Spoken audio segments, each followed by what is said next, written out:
mengapa kematian beliau menggemparkan Kairo dengan pemakamannya yang dihadiri lebih dari 500.000 orang. Mari kita simak kisah dari Asosiasi Universitas Islam Mesir ini. Al-Kisah dari kampung kecil bernama Tafahna al-Ashraf, distrik Mittelghamir, provinsi Dakohlia, Mesir, ada 9 orang sarjana miskin lulusan Fakultas Pertanian. Lalu mereka pun sepakat membuat sebuah peternakan unggas, sembari mencari mitra ke-10. Namun mereka terbentur modal, maka dengan sekuat tenaga mereka kumpulkan dari hasil menjual tanah, perhiasan istri, hingga meminjam. Meski tidak banyak terkumpul, namun mencukupi untuk memulai usahanya. Pertanyaan tersisa, siapa mitra yang ke-10? Insinyur Solah, satu dari mereka pun berkata, "Aku sudah menemukan mitra yang ke-10. Siapa?" kata teman-temannya. "Allah," lanjutnya. "Allah akan menjadi mitra usaha kita yang ke-10. Allah akan mendapat 10% dari keuntungan kita. Dengan perjanjian, Allah yang akan memberikan perlindungan dan pemeliharaan, keamanan dari segala wabah penyakit." Akhirnya mereka pun sepakat.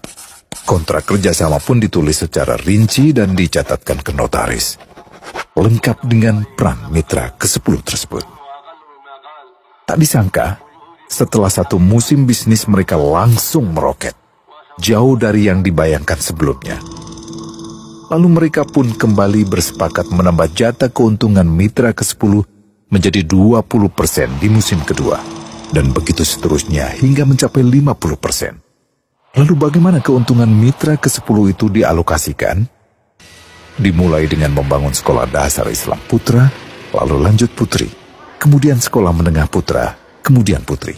Tambah lagi madrasah alia putra, lalu putri. Tapi karena keuntungan terus membanjir, akhirnya dibentuklah Baitul Mal. Dan mereka pun mengajukan ke pemerintah untuk membangun universitas di kampung. Awalnya ditolak dengan alasan tiadanya akses bagi para mahasiswa.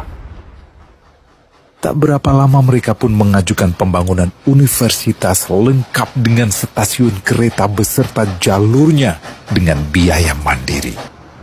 Akhirnya permintaan ini disetujui, dan pertama dalam sejarah Mesir berdirilah sebuah universitas di perkampungan kecil. Semakin berkembang, dibangun pula fakultas kedua, ketiga, keempat hingga asrama putri dengan kapasitas 600 kamar. Lalu asrama putra dengan 1.000 kamar. Tiket kereta api pun digratiskan untuk memudahkan transportasi menuju kampung tersebut. Tak cukup hanya itu, dibangun Baitul Mal berikutnya hingga hilang kemiskinan di daerah tersebut. Dan program ini diduplikasi ke kampung-kampung lain hingga bisa dikatakan tak ada kampung yang disinggahi Insinyur Solah kecuali akan dibangun Baitul Mal untuk warga. Bantuan pun diberikan untuk fakir miskin dan para janda. Pemuda pengangguran pun dilatih untuk mengelola perkebunan sayur hingga mandiri, bahkan sampai bisa mengekspor ke negara tetangga. Pada saat panen raya, seluruh penduduk dikirimi paket sayur.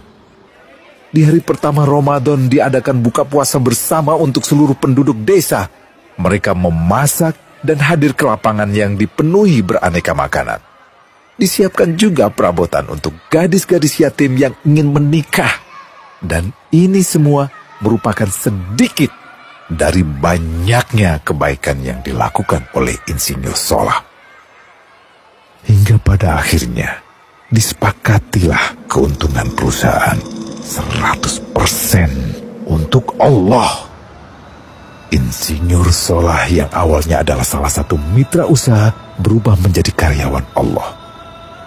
Dia hanya menerima gaji, namun dia memberikan Tuhannya syarat agar membuatnya hanya butuh kepadanya dan hanya meminta kepadanya.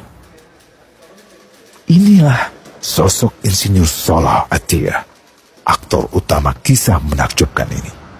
Keikhlasannya membuat ia sama sekali menolak terkenal di media massa.